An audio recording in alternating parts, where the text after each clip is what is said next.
Broadcasting live from the Business RadioX studios in Nashville, it's time for Nashville Business Radio. Now, here's your host. And hello again, everyone. Welcome to another edition of Nashville Business Radio. I'm John Ray, and folks, this is going to be a good one today.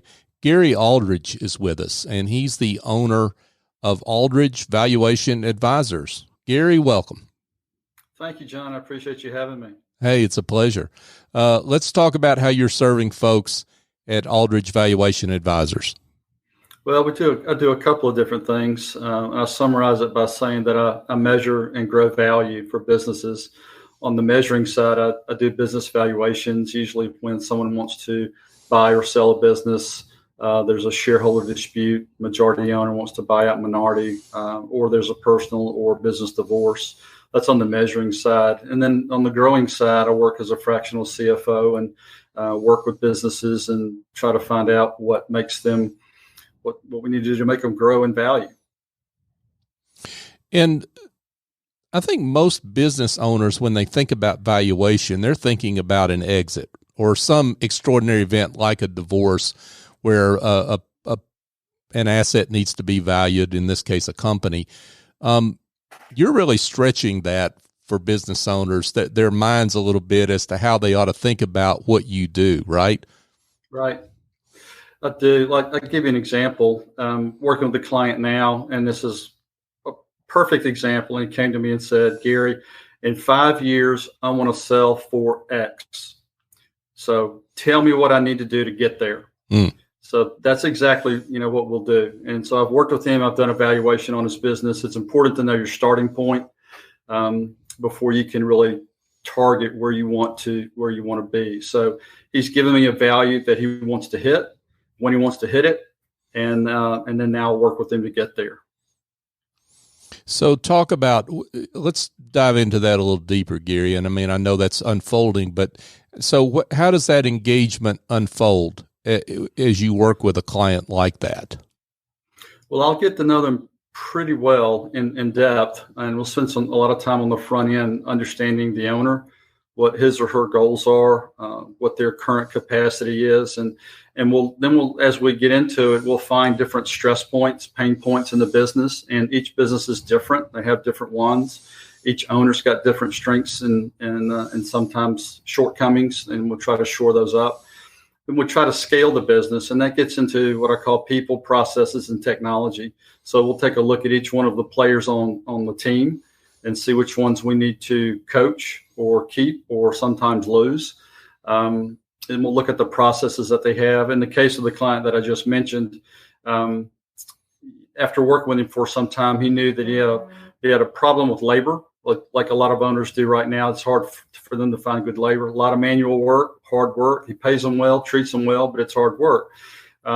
So he automated a process. He got someone to help him sketch out a piece of equipment and had a fabricator make it. And he just put it in July. And that's going to increase his capacity by 4 times with the same amount of labor.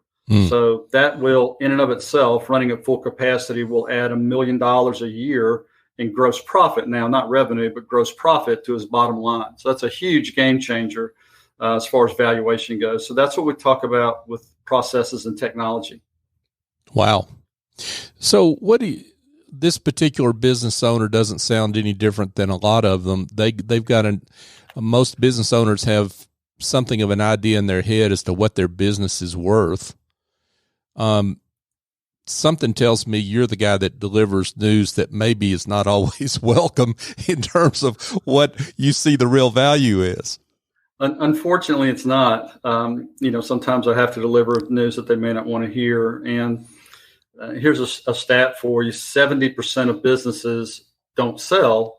And the largest reason for that is what I call the value gap. This is a gap between what the seller thinks the business is worth versus what the buyer's willing to pay. At the end of the day, the buyer's going to determine what they're willing to pay for the business. And the more attractive your business is, then the more buyers you get to that. And you want to create kind of an auction for that, so they'll bid the price up. But so there's a gap usually between what the seller thinks it's worth and what the buyer thinks it's worth. And what do you typically find? I know there's a lot of different variables with businesses, a lot of different industries, obviously, but what do you find the biggest reason for that gap is? Is it just expectations, or is there something in the business itself that maybe a business owner overvalues? I think there's a lot of misinformation, and maybe somebody told them that it's worth, some multiple times EBITDA is a formula that many people use, which sometimes that's an inexact and inefficient way to do that. So I look at it more concretely, and I've worked on both the buy side and the sell side. So at the end of the day, I look at it and go, would I pay that for a business? And the same question on the flip side is, would I take that for the business? And sometimes you got to go through a few iterations to find out exactly what that is. Folks, we're here chatting with Gary Aldridge. Gary is the owner of Aldridge Valuation Advisors here in the Nashville area. Gary, you mentioned your experience. Let's get to that because that's something it seems to me you really bring to the table here. You've got a lot of experience that goes in a lot of different businesses and industries and certifications for that matter. You've got a lot of initials behind your name, man. I do. It just means I tell people, it means I can read and write and do a little math. So if you can do that, you can get some letters after your name. For sure. But you've got some experience, hands-on experience in businesses yourself. I mean, you're not just a finance guy. No, nothing against the people that just have finance experience, but you've got operating experience. I do. I've worked, for about 30 years as a CFO or senior, financial executive. I've worked in a diverse number of industries such as telecommunications, manufacturing, fabrication, hospitality, and a number of services businesses. So I've touched a lot of different industries. While there are some differences in those, there's a lot of commonality as far as, at the end of the day, you're trying to drive cash flow up. That's the single biggest creator of value is increasing cash flow. And then the way we do that just depends on each of the businesses that I'm working with. Mm-hmm. And talk about why you started your own firm. I mean, what your why is, if you will. I have a passion for value. Mm-hmm. I always have. And for me, it's like a challenge, it's like a treasure hunt. And so I pour through the financials, every month, looking for opportunities on the balance sheet side, to increase liquidity, increase inventory turnover, increase accounts receivable turnover. And on the P&L side, not just counting the beans and putting them in the right bucket, but translating that data into information for the business owner to tell them what that means. Okay, so I will literally, and they may have somebody else do the accounting for them, which is fine. But many times, that accounting resource, they'll put the beans in the right bucket, but then just hand it to the owner, and the owner may or may not know really what all that means. So I'll go over it with them, find out what their key performance indicators are. And then simplify it in a way they can understand it, and then focus on that.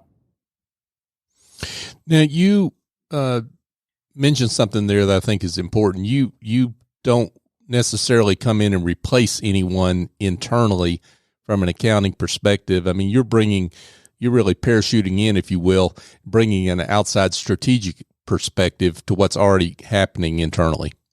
Exactly. And many times I'll work with their existing accounting resource. And just like I did last week, another client in healthcare. So I'm working with his accounting resource to present the financial information in a way that's more meaningful. And so that'll take a little time to work through that. For example, in this case, he's doing the accountant is putting all the revenue in one bucket and accounting for the whole company or the whole practice in one bucket. And I want to split that out into different revenue streams so we can see what's the profitability of revenue stream A versus B versus C versus D. It takes a little while to do that. But once you do it, it's a powerful source of information because you don't have all that visibility if everything's just dumped into one. And if you're planning to get a certain value based on certain revenue streams, it's vital that you do something like that. Absolutely, because you may find out that one revenue stream is not as profitable as it should be, but you can't see that if everything's dumped into one bucket together. Mm-hmm. Let's talk, Gary, about the industries you serve. It sounds like you go pretty far afield when it comes to the industries that you work in.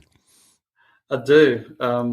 Telecommunications has consolidated a good bit. So there are 4 big players, not a lot of small telecom operators now. There were back when I was doing it.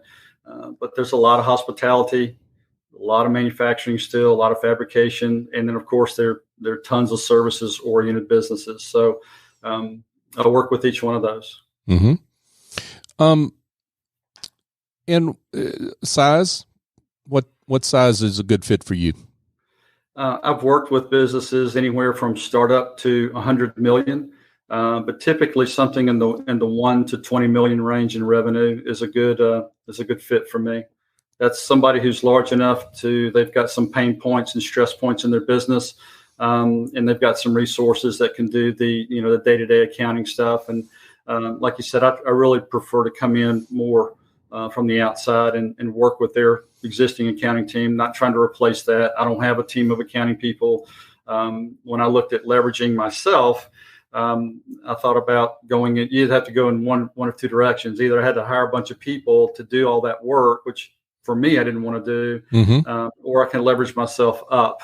So I've done that and process of doing that. And I've actually developed a course that we just launched a month ago to try to teach business owners how to do what I do, but they can do it on their own. You strike me as something of a business value coach. I mean, that maybe that's the way you serve. I mean, you obviously bring a ton of expertise to the table, but it's focused on a very specific objective, which is business value. It is. I focus on that, laser focused on value, and trying to grow that. That's what I love doing. That's where my passion is. That's my why. And to do that, it helps people, give them the time, money, and freedom to do whatever it is they want to do. So they're like $10 trillion are going to change hands in the next 10 years. As people in my generation, the baby boomers, age and have to do something. So I want to help them make that exit as profitable and as smooth as possible. Mm-hmm. Now, you mentioned, we were talking before we came on the air, you mentioned that your geographic, the regions you serve is it's pretty far afield now that we're in the age of Zoom. It is. People are a lot more comfortable working virtually. I moved to Nashville about 5 years ago, but since then I've done work in, I told you earlier it was 6 states, but it's actually 8 because I picked up a couple out in Colorado. So I've worked in a lot of different states. The distance really doesn't matter as much anymore because now everybody's really comfortable with Zoom. You mentioned that, Gary, that you work with businesses as low as $1 million in revenue, which might raise some eyebrows for business owners out there. That they might think that's a little early for me to bring in a fellow like Gary. I mean, talk about when a business owner, what they ought to be looking for in their business to think, hey, these are some signs I need to pick up the phone and call Gary. Well, first thing is they need to have a vision for what it is they're trying to do. And a lot of business owners, especially the smaller ones, are so busy down in the weeds day in and day out that it's hard for them to get up and look out in the future and see what they want to do. So then, these are basic questions. What it is they want to do, as you said earlier, why do you want to do that? That's really a big driver. The why will answer a lot of questions and give them the motivation and inspiration to reach that. And when do you want that to happen? And they don't have to be trying to sell now. A lot of people aren't selling now, but you need to be working in your business as if you're going to sell at some point, because it takes a long time to move the needle. The sooner you start, the sooner you can get started doing that. So I want to raise that trajectory. If they're looking to exit at today, I'm making these numbers up at 5 million. Well, then I want to work with them to make that higher so they can get to 8 or 10 million. And to do that, working smarter, not harder. It's not about getting more hours in the day. It's about getting more out of your hours, and working smarter and leveraging, again, like I said, through people, processes, and technology. Folks, we're chatting with Gary Aldridge, and Gary is the owner of Aldridge Valuation Advisors. So what are your, speaking of markets for businesses and what their values are, what are you seeing out there in terms of buyer appetite and what that means for business valuations? Well, there's a lot of money that's looking for good opportunities. Private equity firms will typically, and they all have their own criteria, but let's say they'll get involved when their EBITDA, earnings before interest, taxes, depreciation, and amortization, hits the 3 million mark, because they have to spend the same amount of time on a business with 3 million in EBITDA as a million in EBITDA. So they want more value in that. But a lot of businesses don't reach that. They're smaller than that. The million in revenue is obviously not going to have 3 million in EBITDA. But yet we want to set those targets that are realistic and achievable for each business owner, and then work to reach those. Mm-hmm. It's important too, and to know what those people are looking for. Mm-hmm. The more time and money a buyer has to put into the business means less value for the seller, versus the less time and money they have to put into it, the more value goes to the owner. So I'll work with the owner to remove stress points, improve process flow. Mm-hmm. All those things come together to help create value for the business owner. There's those words that every seller really doesn't want to hear, and that's due diligence, right? And how due diligence can be painful. And if they don't know that, just sign a deal to sell your business. You're going to find out real soon, right? That's right. Yeah. Something tells me you really bring a whole lot of value when it comes to that particular piece of it, because you know what buyers are looking for and how they're going to try to tear apart the financials, tear apart the story, if you will, to try to, ding the value and the price they ultimately will pay. That's right. The buyer will do a deep dive into anything and everything they want to know. And you have to be able to provide that quickly and accurately. And, if there's a long, slow lead time between when they ask for something and your accounting team provides that, then that diminishes the value, or if you deliver information that's not accurate or doesn't agree with something.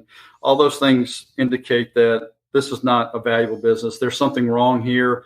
I don't know what it is. I don't feel good about it. I'll just go look at something else. And a lot of times they'll do that. So having accurate information on a timely basis, being responsive, and just know on the front end, they're going to ask for everything, and you got to provide it. Because, you would think about it if you were a buyer. Mm-hmm. You want to know everything that was about the target company you were going to acquire. Sat down with a business, this was some years ago, with a client. He wanted to buy some businesses from this other guy. And I started out the meeting saying, we were having trouble getting financial information. They were this, you wouldn't think this would happen, but they're handwriting information on paper and giving us bits and pieces. And, I said, we need to start with the tax returns for the last 3 years. And they refused to do that. And I said, thank you for your time. I appreciate you coming. But, the conversation's over, really, because that tells me you're not going to give me all the information that we need. Right. So you got to be willing to do that. Yeah, for sure. Gary Aldridge, folks, with Aldridge Valuation Advisors. So Gary, I would love it if you could maybe share a success story. I know you deal with confidential engagements, but on a no-name basis, if you could maybe share a success story that best illustrates your work. Sure, I'll give you one. This was in healthcare, so I've been working with a physician for most of last year, and COVID being involved didn't help any. So he had a significant amount of challenges, right, because of COVID and less foot traffic in his practice. And you watched my first video on leveraging you and talking about how to increase your business or the revenue in your business without it flowing through the owner himself, him or herself. And so the next time we met, he had already done the research on 5 different service offerings that he could provide in his practice that he wasn't providing previously. In the first year, that was going to add about $750,000 to his bottom line without increase. He was going to have to add a few people, but that was net. Okay, that was after buying a piece of equipment for about $120,000, hiring people, training them, and overseeing them. So he wasn't actually doing the work himself. So year one, we're looking at a $750,000 increase to his bottom line, and that should double in year 2 to $1.5 million. So that's the type of increase in value, that I try to work with people. That's a big ROI on his investment in you, Gary. Awesome. That's great work. It is. So hopefully I'll get some more testimonials like that. And what I love about it is he got it just from watching my first video and was able to do that on his own. He got the point and started looking at it from a leveraging standpoint. That's the biggest thing. Once they do that mentally, then the rest kind of falls in place like dominoes. Wow. Well, after that story, I need to get to the most important question, which is if folks want to get in touch, and I can't imagine some folks wouldn't, let's get them to the right place. How do they connect with you, Gary? Well, my email address is just my name. It's Gary, that's Gary, at Gary Aldridge, and that's ALDRIDGE.com. It's Gary at GaryAldridge.com. Or they can call me. My cell phone is 615-594-9910. So either one of those will get straight to me. Awesome. Gary Aldridge, folks.